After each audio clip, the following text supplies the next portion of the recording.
नमस्कार दोस्तों, भारतीय राज्य व्यवस्था का ये अगला वीडियो। और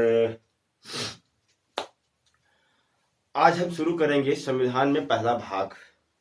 इससे पहले हमने आपको संविधान क्या होता है एक वीडियो डाला, और इसके बाद संविधान का सिलेबस भी डाला हमने। संविधान क्या होता है ये बताया, फिर अनुच्छेद, भाग, अनुसूचियां कितनी होती हैं, कब कितनी जोड़ी गई, घटाई गई, इसके बारे में हमने चर्चा की।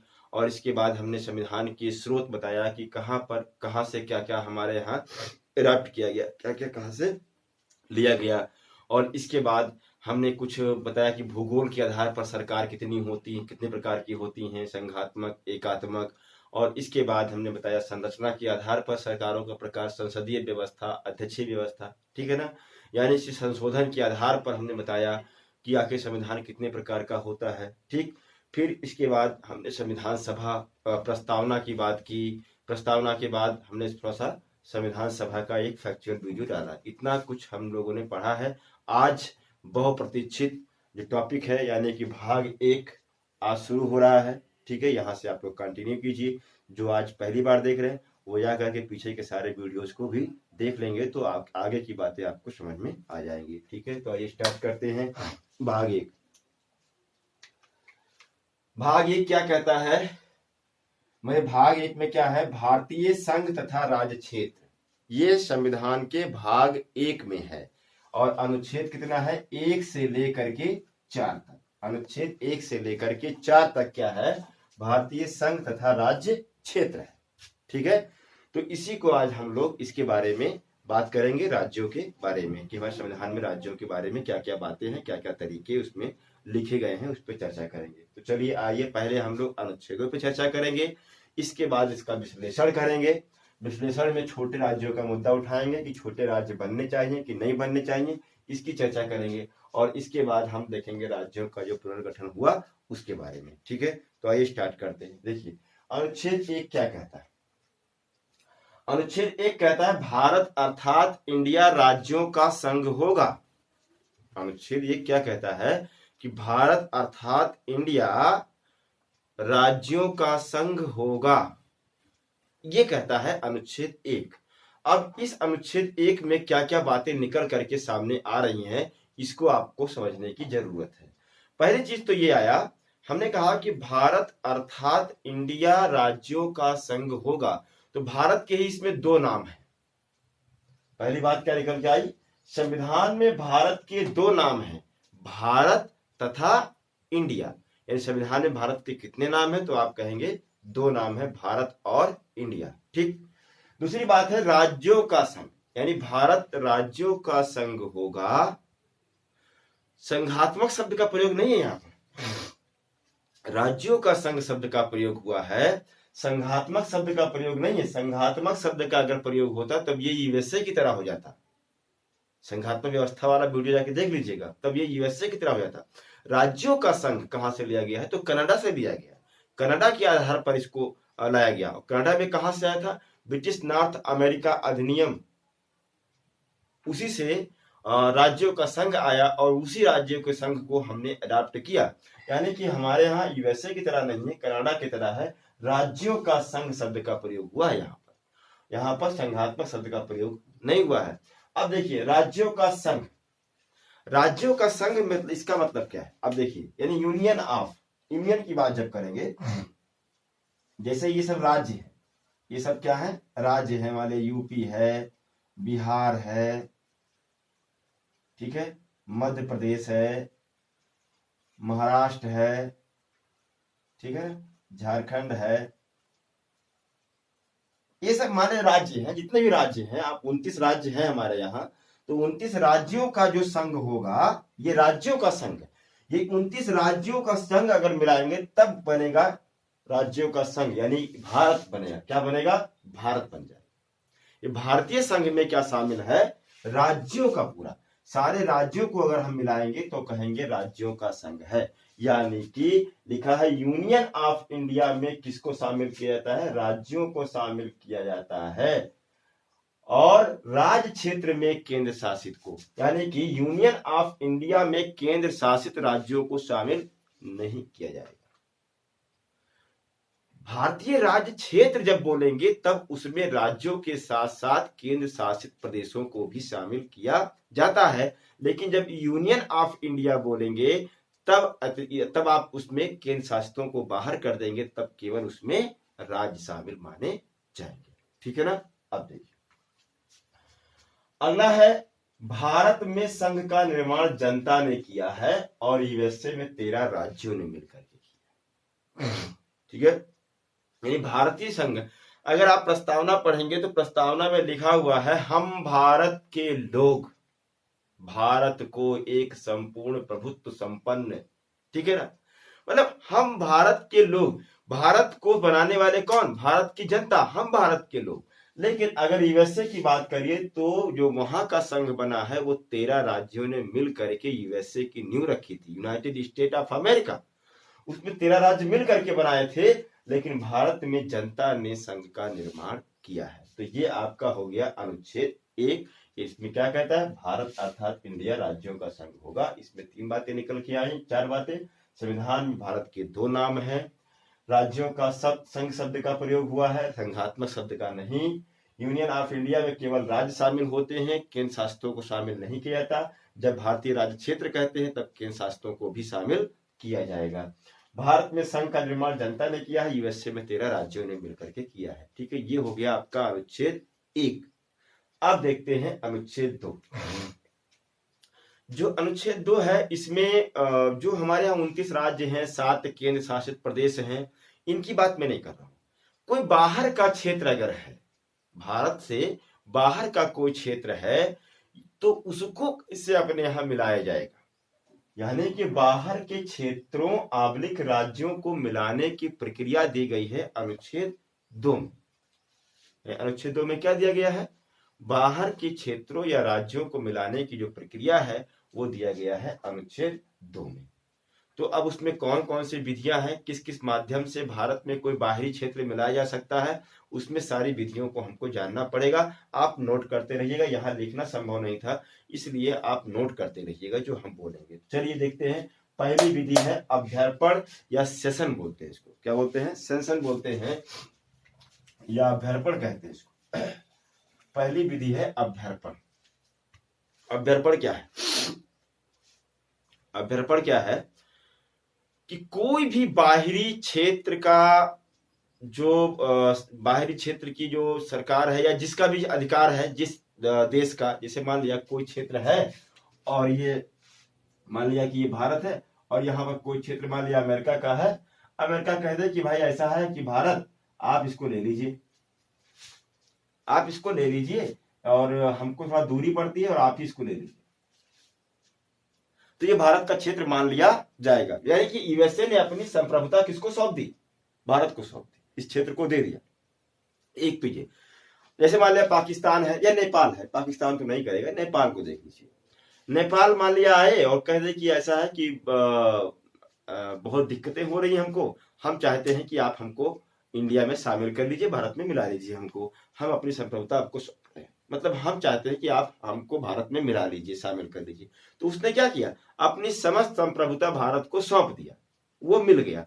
यानी कि जब बाहरी क्षेत्र की, जो बाहरी क्षेत्र जिस पर किसी और की संप्रभुता है या बाहर का राज्य या क्षेत्र या कोई देश अपनी संप्रभुता भारत को सौंप दे तो वो भारत का हिस्सा माना जाएगा। यानी ये मर्जी से कोई आकर के भारत में शामिल हो सकता है। ये एक विधि है अभ्यर्पण की। क्लियर। अब देखिए उपवृद्धि एक्रेशन, उपवृद्धि एक्रेशन, इसमें क्या है, इसमें यह होता है कि जब प्राकृतिक कारणों से कोई भूभाग या कोई क्षेत्र आकर के भारत से मिल जाता है तो वो भारत का हिस्सा माना जाएगा। क्या होगा, वो भारत का हिस्सा माना जाएगा। जैसे मान लिया कि ये आपका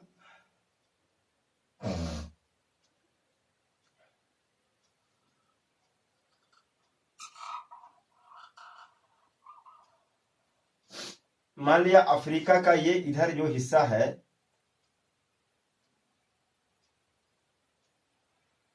मेडागास्कर, और भारत यहाँ पर है, और एकाएक कुछ हलचल हो जाए, भूकंप आ जाए, ज्वालामुखी कुछ भी कुछ हो जाए क्रिया, और ये आ करके यहाँ पर भारत से मिल जाए, यहाँ भारत से आके मिल जाए, या आके यहाँ भारत से शामिल हो जाए, भारत में मिल जाए, तो अब ये हिस्सा क्या हो जाएगा, ये हिस्सा भारत का माना जाएगा।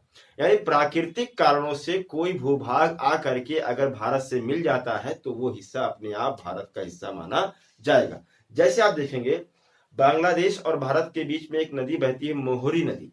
कौन सी है? मोहरी नदी। और मोहरी नदी क्या कर रही है कि वो काट काट करके इधर मिट्टी पाटती जा रही है और उधर की ओर बढ़ती जा रही है। तो इधर जो नया क्षेत्र क्रिएट हो रहा है, जो नया लैंड बन रहा है, वो किसका होगा? वो भारत का होगा। वो प्राकृतिक कारण से हो रहा है, हम नहीं कर रहे हैं, वो प्रकृति कर रही है। वो ऊपर वाला चाहता है कि ये हिस्सा भारत का हो जाए। तो यानी प्राकृतिक कारणों से जब वृद्धि हो जाए या प्राकृतिक कारणों से कोई हिस्सा आकर के भारत से मिल जाता है, तब उसको हम कहते हैं उपवृद्धि। तो एक हो गया अभ्यर्पण, एक हो गया उपवृद्धि। अब तीसरा है आवेशन। आवेशन देखिए क्या है। आवेशन का मतलब यह है कि कोई खाली पड़ा हुआ क्षेत्र है जहां पर किसी का अधिकार नहीं है, खाली पड़ा हुआ है, और भारत वहां पर अपनी संप्रभुता स्थापित कर ले, भारत वहां पर अपनी संप्रभुता स्थापित कर ले, तो वो क्षेत्र भारत का माना जाएगा। जैसे आप देखिए अंटार्कटिका है। अब अंटार्कटिका पर किसी का अधिकार तो है नहीं, वहां कोई रहता तो है नहीं। अब भारत जहां जहां पर अपना अड्डा बना ले, जहां जितना क्षेत्र पे कब्जा कर लेगा, वो भारत का हिस्सा माना जाएगा। चंद्रमा पे अभियान गया, भारत गया कि भाई पूरा जो है वो बाउंड्री कर दिया कि हमारा इतना क्षेत्र है। अब इसका मतलब क्या है कि वो भारत ने उस पर अपनी संप्रभुता स्थापित कर दी। मंगल पे पहुंच गए, मंगल पे गए, दीवार वाल खड़ी करके चले आए। मतलब समझने, भावना को समझिएगा मैं क्या कहना चाहता हूँ। यानी खाली पड़ा हुआ जो क्षेत्र होता है, जिस पर किसी का अधिकार नहीं होता है, किसी राज्य क्षेत्र का, उस पर भारत अगर अपनी संप्रभुता स्थापित कर लेता है तो वो भारत का हिस्सा माना जाएगा। ठीक है, एक विधि ये हो गई आवेशन। एक विधि है लंबे समय तक रहना, प्रिस्क्रिप्शन कहते हैं इसको, लंबे समय तक रहना, प्रिस्क्रिप्शन।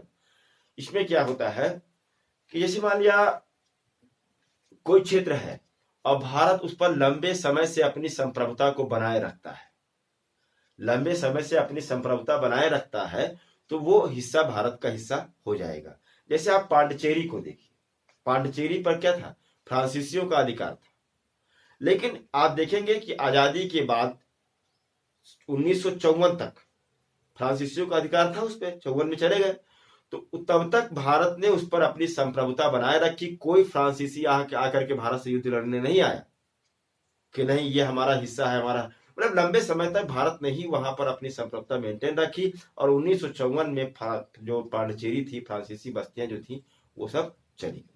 यानी लंबे समय तक भारत जब किसी क्षेत्र पर अपनी संप्रभुता बनाए रखता है शांतिपूर्ण ढंग से, कोई युद्ध नहीं होता है, तो वो हिस्सा अपने आप भारत का माना जाएगा। आप दादरा नगर हवेली को देख लीजिए, पुर्तगालियों को वहां अधिकार था, 54 में वो भी गए, तो 54 में पुर्तगाली गए, फ्रांसीसी गए, तो वो सारे क्षेत्र भारत के क्षेत्र हो गए। यानी लंबे समय तक भारत ने शांतिपूर्ण ढंग से वहां पर अपना अधिकार बनाए रखा, तो ऐसे क्षेत्र भी भारत के क्षेत्र माने जाएंगे। इन्हीं 4 विधियों से ही भारत में कोई क्षेत्र, भूभाग मिलाया जा सकता है, और किसी विधि से नहीं। यानी उपर्युक्त तरीके से ही भारत में कोई क्षेत्र, राज्यों को मिलाया जाता है। युद्ध के द्वारा व्यवस्था को क्या कर दिया गया है? खत्म कर दिया गया। यानी कि युद्ध के द्वारा ये नहीं कि आप हमला करके पाकिस्तान को अपने मिला लेंगे, ये हमारे संविधान में ही नहीं है। मतलब युद्ध के द्वारा साम्राज्यवाद की जो नीति थी, वो लगभग पूरी दुनिया ने क्या कर दिया है? छोड़ दिया है। ठीक है, तो ये आपका हो गया अनुच्छेद 2। अब देखते हैं अनुच्छेद 3। कहता है भारत में राज्यों की सीमा, भारत में अब आ गया, अब कहा गया? भारत में, और ये क्या था? बाहर के क्षेत्रों को, ये अंतर है। अब जो भारत में राज्य हैं 29 राज्य, 7 केंद्र शासित प्रदेश, उनकी बात कर रहा है। भारत में राज्यों की सीमा, नाम परिवर्तन तथा नया राज्य बनाना, ये किसमें कहा गया है? अनुच्छेद 3 में कहा गया। तो अनुच्छेद 2 और 3 में अंतर क्या है? अंतर यही है कि जो अनुच्छेद 2 है वो बाहर के क्षेत्रों को राज्यों को मिलाने की प्रक्रिया है, और अनुच्छेद 3 में क्या है, जो हमारे यहाँ राज्य है वर्तमान में उन्हीं के नाम में परिवर्तन करना। मान लिया उत्तर प्रदेश है, अब इसका नाम बदल करके उत्तर प्रदेश कर दिया गया। ये काम ये हुआ कि ऐसा है कि उत्तर प्रदेश वाले थोड़ा सा दिक्कत पैदा कर देते हैं, तो ऐसा करते हैं उत्तर प्रदेश को खत्म कर देते हैं। तो ऐसा करो कि आधा हिस्सा दे दो उत्तराखंड को, आधा हिस्सा उधर, थोड़ा सा हिस्सा दे दो छत्तीसगढ़ को, थोड़ा झारखंड को मिला दो, और थोड़ा सा मध्य प्रदेश को दे दो, मतलब यूपी खत्म। यूपी क्या हो गया, खत्म। यानी कि किसी राज्य में नाम में परिवर्तन करना, यानी कि उत्तर प्रदेश का आपने उत्तर प्रदेश कर दिया। सीमा में परिवर्तन, कहा गया कि थोड़ा सा 2-4 जिले काट करके मध्य प्रदेश में जोड़े जाएंगे, सीमा परिवर्तित हो गई, सीमा परिवर्तन हुआ। नया राज्य बनाना, यह हो सकता है कि उत्तर प्रदेश को 2 खंड में बांट करके कहा गया कि एक नया राज्य और बना दिया जाए। माने जो भी राज्य अपने यहाँ है उन राज्यों में नाम परिवर्तन, राज्यों का सीमा परिवर्तन, नया राज्य बनाना, ये सारी विधियां या सारी बातें किसमें कही गई हैं, अनुच्छेद 3 में कही गई है। 2 में बाहरियों को मिलाने की व्यवस्था है, और 3 में अपने ही देश के भीतर राज्यों में नाम सीमा परिवर्तन, नया राज्य बनाने की बात कही गई है। अब देखिए कैसे बनता है, थोड़ा सा समझ लीजिए तो अच्छा रहेगा आपके लिए। भारत में राज्यों की सीमा, नाम में परिवर्तन, नया राज्य कुछ भी करना होगा तो ध्यान रखिएगा कि इसका प्रारंभ केंद्र सरकार ही कर सकती है, राज्यों को इसमें कोई अधिकार नहीं है।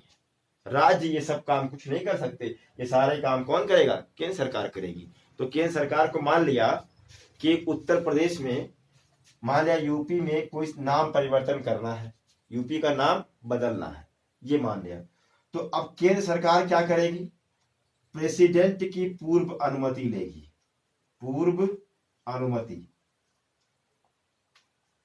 राष्ट्रपति की पूर्व अनुमति लेकर के एक प्रस्ताव बनाएगा मंत्रिमंडल, मंत्रिमंडल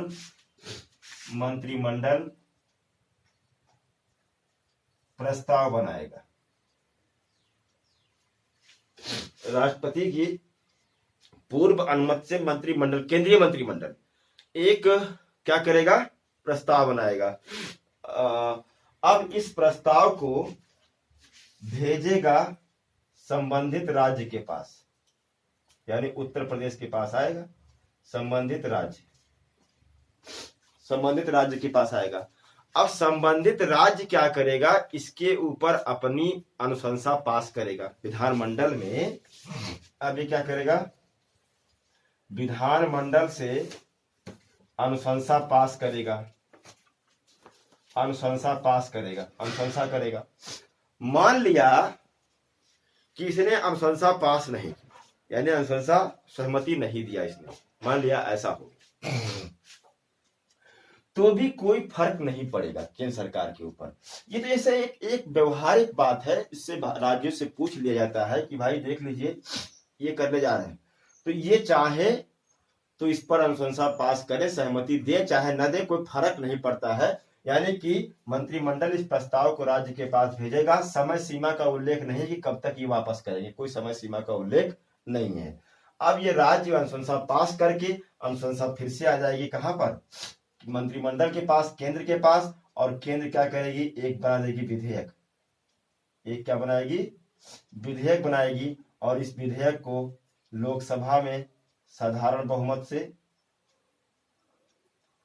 और राज्यसभा में साधारण बहुमत से पास कर देगा। और इसके बाद ये विधेयक जाएगा राष्ट्रपति के पास, राष्ट्रपति इस पर हस्ताक्षर करने के लिए बाध्य है। राष्ट्रपति इस पर हस्ताक्षर करेगा, क्यों, क्योंकि राष्ट्रपति की पूर्व अनुमति से ही ये प्रस्ताव बनाया गया था, इसलिए राष्ट्रपति इस पर हस्ताक्षर करने से मना नहीं करेगा। तो ये प्रक्रिया होती है। और देखिए राज्य अगर अनुशंसा पास नहीं करता है तब भी केंद्र सरकार चाहेगा तो अपने वो नाम परिवर्तन कर देगा। जिस दिन हस्ताक्षर हो गया राष्ट्रपति का, उस दिन वो राज्य का नाम सीमा परिवर्तन जो भी करना है वो अपना हो गया। ठीक है, ये है अनुच्छेद 3।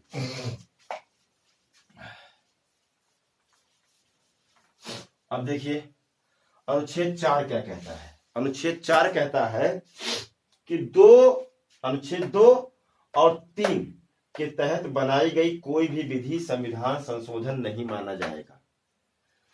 2 के तहत कोई नियम बनता, कायदा बनता है, जो भी कुछ विधि बनाई जाती है या 3 के तहत बनाई जाएगी तो उसको संविधान में संशोधन नहीं माना जाएगा।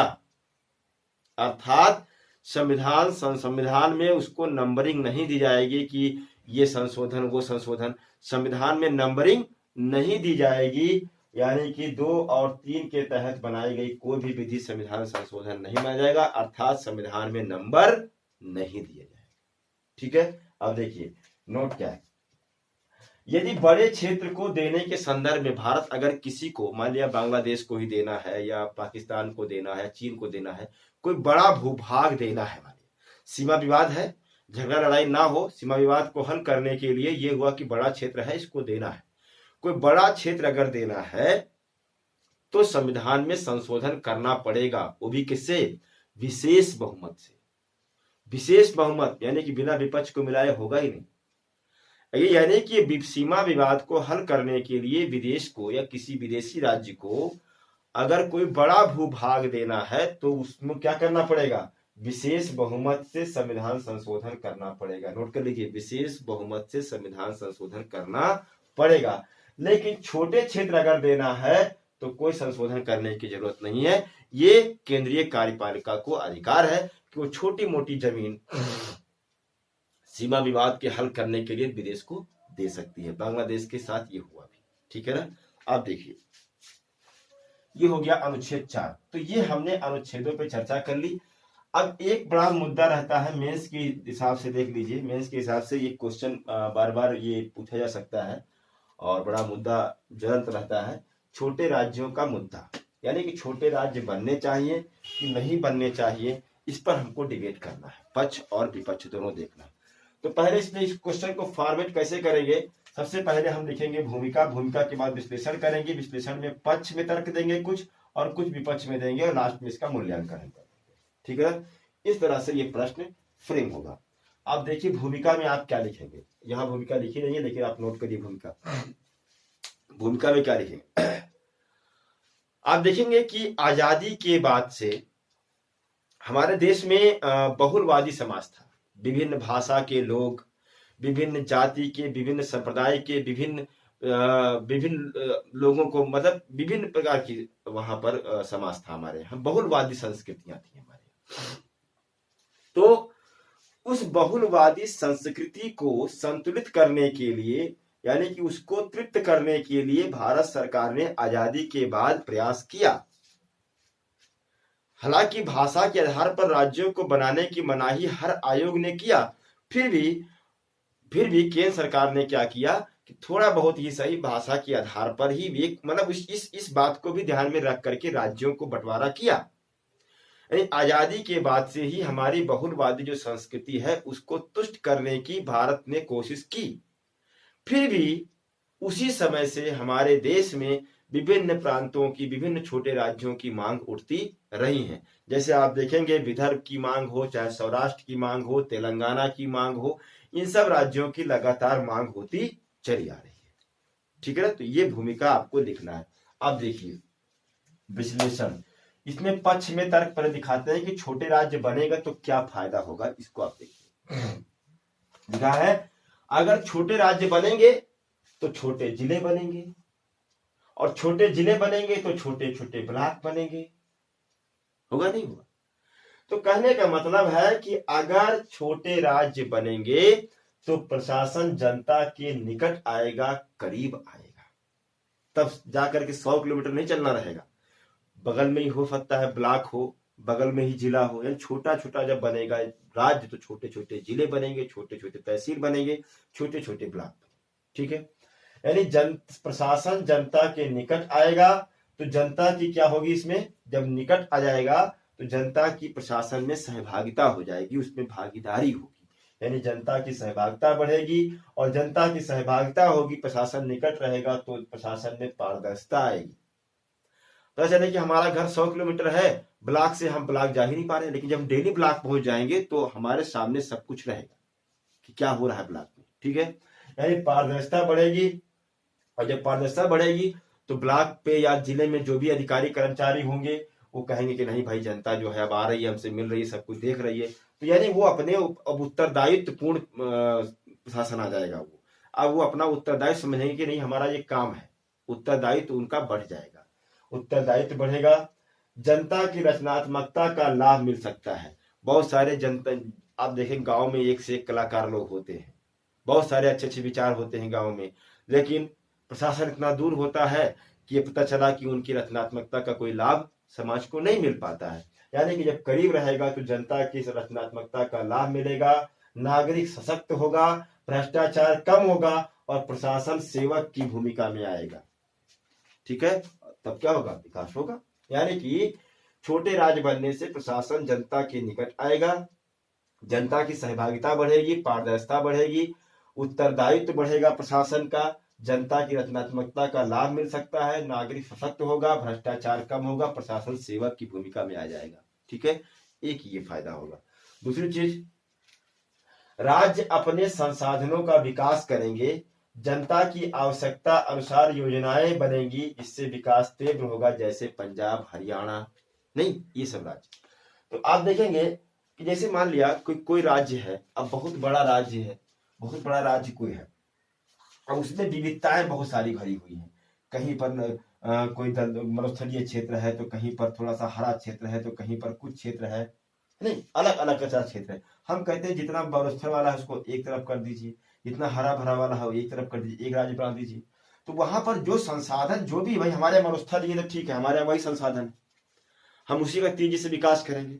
यानी कि जनता क्या कर सकती है, अपने संसाधनों का विकास कर सकती है।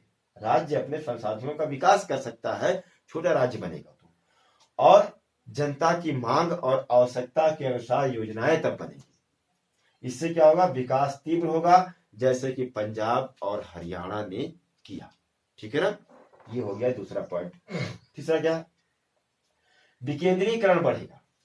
छोटे राज्य बनाने का मतलब यह है कि जो राजनीति है, जो प्रशासन है, उसका विकेंद्रीकरण, यानी कि ज्यादा से ज्यादा लोगों तक प्रशासन या विधायिका का विस्तार। ठीक है, यानी कि राजनीति का विस्तार हो, विकेंद्रीकरण। जब सत्ता की भागीदारी सबकी होनी चाहिए, ग्राम स्तर पर, जो जैसे पंचायती राज व्यवस्था है, तो क्या है, ये विकेंद्रीकरण ही तो है। तो कहने का छोटे राज्य बनेंगे तो और विधायिकाएं बन जाएंगी और लोग उसमें भागीदारी करेंगे कि नहीं। तो वही कह रहा है कि अगर विकेंद्रीकरण होगा, छोटे राज्य बनेंगे तो वहां विधायिकाएं बनेंगी, कार्यपालिका बनेगी, तो क्षेत्रीय दल भी बनेंगे। मान लिया किसी कास्ट के लोग वहां ज्यादा है, एक नई पार्टी बना दी, जाति के आधार पर पार्टी बनती है आजकल, नहीं धर्म के आधार पर पार्टी बन गई, तो क्षेत्रीय पार्टियां उभर करके सामने आएंगी। अगर छोटे राज्य बनेंगे तो छोटी पार्टियों का उदय होगा, और इन क्षेत्रीय दलों का जब उभार होगा तो ये जाकर के केंद्र में समर्थन देंगे, और केंद्र में समर्थन देंगे तो केंद्र पर दबाव बनेगा, गठबंधन सरकार का दौर आ जाएगा। यानी कि क्षेत्रीय दलों का उभार होगा तो इनका ये जाकर के केंद्र में समर्थन करेंगे, तो केंद्र में समर्थन करने से केंद्र सरकार पर हमेशा दबाव बना रहेगा, यानी केंद्र की तानाशाही नहीं चल पाएगी। ठीक है, अगला देखिए, राज्य सरकार एवं स्थानीय सरकार में समन्वय प्रवसन की समस्या नहीं होगी। यानी कि जब छोटे राज्य होंगे तो पंचायत और जो राज्य सरकार होगी उसके बीच में समन्वय स्थापित हो जाएगा, सब आसपास रहेंगे, नजदीक रहेंगे, आपस में हमेशा मिल सकते हैं। तो इससे क्या होगा, इसमें स्थानीय सरकार और राज्य सरकार, पंचायती और राज्य सरकार दोनों में समन्वय स्थापित हो जाएगा। तो गांव ग्रामीण क्षेत्रों में बहुत तेजी से विकास होगा, और जब ग्रामीण क्षेत्रों में तेजी से विकास होगा तो गांव की जनता शहर नहीं जाएगी, यानी प्रवसन की समस्या खत्म हो जाएगी। ठीक है, ये हो गया आपके पक्ष में। विपक्ष में देखिए, छोटे राज्य अगर बनाएंगे तो एकात्मक लक्षण कमजोर होगा, ये कह रहा है। क्यों ऐसा कह रहा है, इसका मतलब है कि अगर आपने एक मांग मान ली तो दूसरा फिर नया मांगेगा, ये मांग खत्म होने वाली नहीं है, यानी ये सिलसिला चलता रहेगा, और ये सिलसिला अंतहीन सिलसिला होगा। कोई भी आकर के अपने समुदाय के आधार पर कह सकता है कि हमको नया राज्य चाहिए, यानी मांग उठती ही रहेगी। राज्य बना देने से ये शांति नहीं मिल जाएगी कि छोटे राज्य आप 2 बना दिए तो सब मांग खत्म हो जाएगी, नहीं, मांग होती ही रहेगी, अंतहीन सिलसिला चलेगा ये। तो कहने का मतलब कि जब अंतहीन सिलसिला चलेगा, छोटे छोटे राज्य बट जाएंगे, तो जो हमारे यहाँ क्या है, संघात्मक के साथ एकात्मक लक्षण डाला गया है, तो वो एकात्मक लक्षण पूरी तरह से क्या हो जाएगा, खत्म। ठीक है। दूसरा देखिए, विकास एवं आकार में समानुपातिक संबंध नहीं होता। ये कहना कि छोटे राज्य बनाने से ही विकास होता है, जैसे मैंने यहां पर कहा पंजाब वाला, छोटे राज्य बनाने से ही विकास होता है, ये गलत है। अगर छोटे राज्यों को बनाने से विकास होता तो सिक्किम भी विकास कर जाता, छत्तीसगढ़ भी कर सकता, झारखंड भी कर जाता, लेकिन आप देखते हैं ये सब क्या है, बहुत ही गरीब राज्य। तो कहने का मतलब छोटे बनाने से ही विकास नहीं हो सकता, क्योंकि अगर छोटा आकार होगा तो विकास होगा, यानी कि डायरेक्ट रिलेशन नहीं होता है, समानुपातिक संबंध नहीं है कि छोटा करेंगे तो विकास भी होगा, कोई जरूरी नहीं है। यानी कि विकास एवं आकार में समानुपातिक संबंध नहीं होता है। ये मत सोचिए कि छोटा कर देंगे हम तो विकास बहुत तेजी से होगा, ठीक है ना, यानी अनुपातिक, समानुपातिक नहीं, इसको आनुपातिक लिखिए तो ठीक है, आनुपातिक, समानुपातिक में तो उल्टा हो जाएगा। आनुपातिक संबंध नहीं होता है कि विकास भी आकार छोटा करेंगे तो विकास प्रभाव पड़ेगा, ऐसा कुछ नहीं है। बड़े होंगे अगर वहां पर है स्थितियां, बढ़िया सरकारें काम कर रही है, वहां की जनता अगर एग्रेसिव है तो विकास होगा, छोटा बड़े से कोई मतलब नहीं होता है, तो ये भी बात गलत है।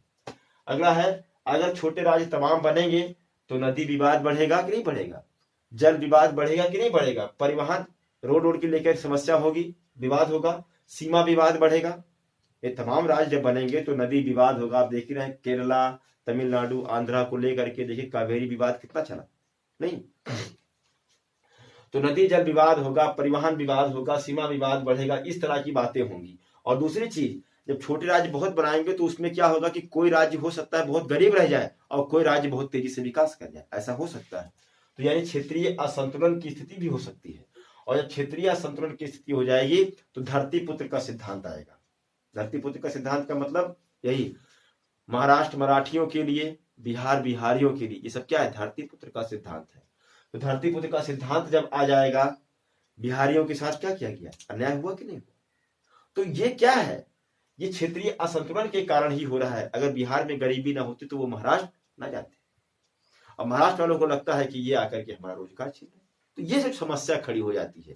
ये कब होगी, छोटे राज्य बनाएंगे तो यही होगा, ठीक है ना।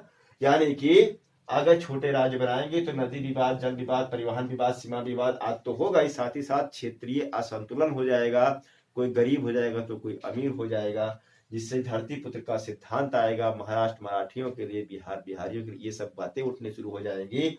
अविनाशी संघ पर प्रतिकूल प्रभाव, यानी हमारा संघ क्या कहता है, हमारा संघ कितना खूबसूरती ये है कि सारे राज्य जो है, यानी हमारे राज्य कभी विनाश, राज्यों का सॉरी अविनाशी संघ, अविनाशी संघ, अविनाशी संघ कहते हैं। तो जब जब इस तरह से राज्य राज्य में ही भेदभाव होने लगेगा तो आप अविनाशी संघ कैसे कह सकते हैं। कोई राज्य कहेगा कि हम संघ से ऊपर हो गए, मार करके बिहारियों को भगा रहा है, कोई कहीं पर लड़ रहा है, कोई कहीं पर लड़ रहा है, तो ये सब क्या है, ये हमारा जो संघ है वो उस पर प्रतिकूल प्रभाव पड़ रहा है, यानी कि अविनाशी संघ पर प्रतिकूल प्रभाव पड़ेगा।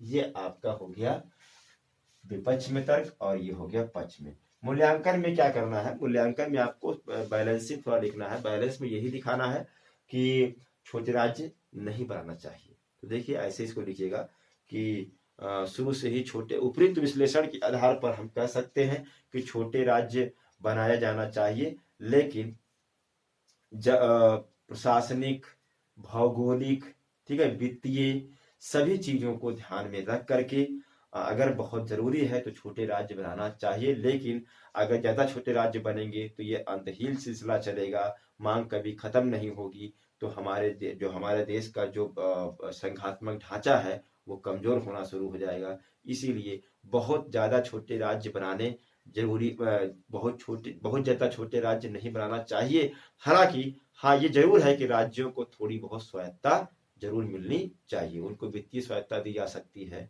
ठीक है ना, राजनीतिक स्वायत्तता दी जा सकती है, लेकिन छोटे राज्य बना करके ही उनको शांत किया जाए, ये ठीक बात नहीं, ठीक है ना। तो इस तरह से बैलेंसिंग आप कर दीजिएगा। ये आपका मेंस का क्वेश्चन है। कुछ क्वेश्चन और है इसमें, लिखने की कोशिश करिएगा। छोटे राज्य सिद्धांत अनुकूल है लेकिन व्यवहारिक नहीं, यानी छोटे राज्य सिद्धांत में तो अनुकूल है लेकिन व्यवहारिक नहीं, यही उत्तर लिखा जाएगा, यही उत्तर है इसका।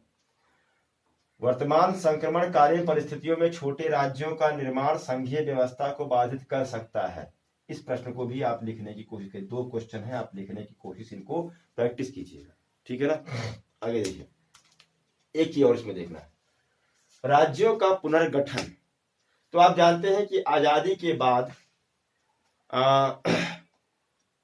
जो राज्य थे उनमें 3 कंडीशन खड़ी हुई। आप देखेंगे कि एक तो पाकिस्तान बन गया, एक भारत बन गया, और एक ऐसी कंडीशन हो गई कि इसमें बहुत सारे राज्य जो राजाओं के नियंत्रण में थे वो भी एकाएक क्या हो गए, आजाद हो गए। ये 3 स्थितियां। और जो राज्य थे जो राजाओं के नियंत्रण में, भाई जो भारत बना वो भारत क्या था, जो अंग्रेजों के डायरेक्ट नियंत्रण में था वो भारत हो गया। अब पाकिस्तान बंटवारा हो गया था, बाकी बहुत सारे जो रजवाड़े थे, राजा रजवाड़े, ये सब आजाद हो गए। और इनके सामने विकल्प क्या रखा गया, 3 विकल्प रखे गए कि ये राजा चाहे तो पाकिस्तान में शामिल हो सकते हैं, चाहे तो भारत में शामिल हो सकते हैं, और चाहे तो अलग भी रह सकते हैं। अब आप अंदाजा लगाइए, कि ये मान लिया भारत है, ये भारत है। अब इसमें एक राजा, ऐसे राजा है, करीब 600 रियासतें थी। ऐसे देखिए, अब देखिए, ये सब 600 रियासतें थी। यहाँ पे भारत में 600 रियासत एकाएक आजाद हो गई। आज अगर वो भारत में शामिल नहीं होते तो वो अपना अलग देश बना के भी रह सकते थे। आप देखिए, भारत का मैप कैसे बनाते हैं हम लोग, ऐसे बनाते, फिर बीच में गोला बनाते, 600 रियासत दिखाते, यानी भारत के अंदर 600 देश। इसे साउथ अफ्रीका में देखिए, साउथ अफ्रीका में है ना स्वाजीलैंड और लेसोथो, 2 देश हैं। वही कंडीशन होती, 600 देश, करीब 600 देश भारत के अंदर ही बन जाते। ये बड़ी विपत्ति हो जाती भारत में। तो अब ऐसे में क्या हुआ कि पंडित जवाहरलाल नेहरू जी और सरदार वल्लभ भाई पटेल दोनों की सूझबूझ के साथ सभी राज्यों, जो जितने भी राजा रजवाड़े थे, सभी इन रजवाड़ों को भारत में विलय करवा लिया गया। व्यवहारिक स्तर पे चाहे जैसे भी किया गया, लेकिन उसको विलय करा लिया गया, ठीक है। इंस्ट्रूमेंट ऑफ एक्सेशन यानी विलय पत्र जो होता है उस पर सबने हस्ताक्षर कर दिया। 3 लोगों ने हस्ताक्षर नहीं किया, 3 जगह पर समस्या आ गई। एक है जूनागढ़, एक है हैदराबाद, एक है जम्मू कश्मीर। 3 जगह पर समस्या आ गई। तो आप देखिए, इस पे हम बहुत डिटेल चर्चा नहीं करेंगे, कभी मौका मिलेगा तो हम कर देंगे। शॉर्ट में देख लीजिए, फरवरी 1948 में जूनागढ़ को भारत में मिलाया गया। किसके माध्यम से, जनमत संग्रह के माध्यम से। क्योंकि यहाँ पर जो राजा था वो मुस्लिम था, लेकिन यहाँ की जो जनता थी वो बहुसंख्यक हिंदू थी। तो यहाँ पर जनमत संग्रह कराने में भारत सरकार को कोई दिक्कत थी नहीं, और वो पाकिस्तान चला गया, यानी जो यहाँ का शासक था वो चला गया पाकिस्तान। तो फरवरी 1948 में जनमत संग्रह वहां पर कराया गया और जनमत भारत के पक्ष में आया और जूनागढ़ को मिला दिया गया, ठीक है। नवंबर 1948 में हैदराबाद को सैन्य कार्रवाई से मिलाया गया। हैदराबाद का जो निजाम था उसने कहा कि हम भारत में शामिल नहीं होंगे, हम अपना एक अलग देश बनाएंगे, अलग स्टेट बनाएंगे। तो अब वहां पर बड़ी दिक्कतें हो रही थी और हैदराबाद के निजाम ने पाकिस्तान से भी संबंध बनाने शुरू कर दिए। ये दिक्कतें होने लगी थोड़ा भारत को। तो वहां पर सैन्य कार्रवाई की गई, सेना को भेजा गया, और आप लोग थोड़ा बहुत जानते होंगे वहां पर थोड़ा सा युद्ध हुआ और उसके बाद फिर हैदराबाद को सैन्य कार्रवाई करके मिला दिया गया भारत में, नवंबर 1948। जम्मू कश्मीर में आप देखिए क्या हुआ। जम्मू कश्मीर में राजा थे हरि सिंह, और यहां पर इन्होंने इंस्ट्रूमेंट ऑफ एक्सेशन यानी विलय पत्र पर हस्ताक्षर नहीं किया था। और तब तक वहां पर पाकिस्तानी सेना ने कबायलियों के भेष में अटैक कर दिया, और जब अटैक कर दिया तो करीब करीब आप देखेंगे कि जो पाकिस्तानी आर्मी थी कबायलियों के भेष में, वो करीब करीब श्रीनगर के आसपास पहुंच गई। तब राजा हरि सिंह भाग करके आए और उन्होंने इंस्ट्रूमेंट ऑफ एक्सेशन यानी विलय पत्र पर हस्ताक्षर किया, और भारत ने तब अपना मोर्चा संभाला और सेना पहुंच गई। सेना वहां पर पहुंच गई तो जो ये हिस्सा है यहां तक पीछे कर दिया गया पाकिस्तान को। जो यहां तक सेना आ गई थी, यहां से खदेड़ करके इतना पे किया गया, और यहीं तक युद्ध हुआ। तब तक यूएनओ में मामला लेकर के चले गए पंडित जवाहरलाल नेहरू इस मामले को सुलझाने के लिए यूएनओ लेके चले गए और यूएनओ में जाकर के ये मामला राजनीति का शिकार हो गया और यहीं पर सीज फायर हो गया। इसी को कहते हैं LOC, लाइन ऑफ कंट्रोल। इधर पाकिस्तानी आर्मी है और इधर भारतीय आर्मी है। इसी को कहते हैं POK, पाक ऑक्युपाइड कश्मीर, पाक अधिकृत कश्मीर, यही इतना हिस्सा है। ठीक है ना। आप देखिए 26 अक्टूबर 1947, यहाँ डेट लिख दीजिए, 1947 को जम्मू कश्मीर के राजा हरि सिंह ने विलय पत्र पर हस्ताक्षर कर लिया और भारत का अब यह अंग है जम्मू कश्मीर, लेकिन व्यवहारिक समस्या वहां पर अभी बनी हुई है। ठीक है ना, ये कंडीशन हो गई। इसके बाद आप देखिए जब आजादी मिली 1947 में तो राज्यों के पुनर्गठन के लिए या राज्यों के गठन के लिए एक कमेटी बनाई गई थी, यस्के दर आयोग बनाया गया। यस्के दर कमेटी 1947 में बनाई गई और इसने रिपोर्ट दिया 1948 में। दर कमीशन ने 1948 में रिपोर्ट दिया, बना कब? 47 में, रिपोर्ट दिया 48 में। और इनसे ये पूछा कि गया था दर आयोग क्यों बनाया गया था? इसलिए बनाया गया था कि ये बताइए कि भाषा के आधार पर राज्यों का गठन होना चाहिए कि नहीं होना चाहिए, ये आप बताइए। और दर आयोग ने कहा कि नहीं, केवल भाषा के आधार पर राज्यों का गठन नहीं होना चाहिए, इसमें प्रशासनिक, वित्तीय, भौगोलिक आधारों को भी देखा जाना चाहिए। यानी कि दर कमीशन आयोग ने क्या किया? भाषा के आधार पर राज्यों को बनाने से इनकार कर दिया। ठीक है। इसके बाद आप देखेंगे कि JVP आयोग, यानी जवाहरलाल, जे से जवाहरलाल, बी से वल्लभ भाई, पी से पट्टाभी सीतारमैया, JVP आयोग कहते हैं इसको। तो JVP आयोग का गठन हुआ 1948 में और इनका काम यह था कि जो दर कमेटी ने रिपोर्ट दिया था, इस रिपोर्ट की जांच करना, यानी दर आयोग की जांच करने के लिए, दर आयोग की अनुशंसा की या रिपोर्ट की जांच करने के लिए बनाया गया था JVP आयोग, जवाहरलाल वल्लभ भाई पट्टाभी सीतारमैया। 48 में बनाया गया JVP आयोग, दर आयोग की जांच करने के लिए या आयोग की रिपोर्ट की जांच करने के लिए। ठीक है। और JVP आयोग ने भी इसी अनुशंसा को माना, कहा कि दर कमीशन का जो रिपोर्ट है वो एकदम सही है, भाषा के आधार पर राज्यों का गठन नहीं होना चाहिए, ये कह दिया JVP आयोग ने। फिर क्या हुआ? एक थे श्री रामल्लू जो थे वो आंध्र प्रदेश का विभाजन मतलब मांग कर रहे थे भाषा के आधार पर, तेलुगु भाषियों के लिए आंध्र प्रदेश की मांग कर रहे थे, आंदोलन कर रहे थे। और उसके बाद वो क्या हुआ कि भूख हड़ताल पर बैठ गए और भूख हड़ताल पर बैठे रहे। लंबे समय के बाद सरकार ने नहीं सुना और उधर रामल्लू की मृत्यु हो गई भूख से। भूख हड़ताल पर बैठे बैठे रामल्लू की क्या हो गई? मृत्यु हो गई 1953 में श्री रामल्लू की मृत्यु हो गई। और जब मृत्यु हो गई तो सरकार दबाव में आ गई, और सरकार दबाव में आ गई तो भाषा के आधार पर एक राज्य बना आंध्र प्रदेश। भाषा के आधार पर पहला राज्य बना आंध्र प्रदेश, तेलुगु भाषियों के लिए एक राज्य बना।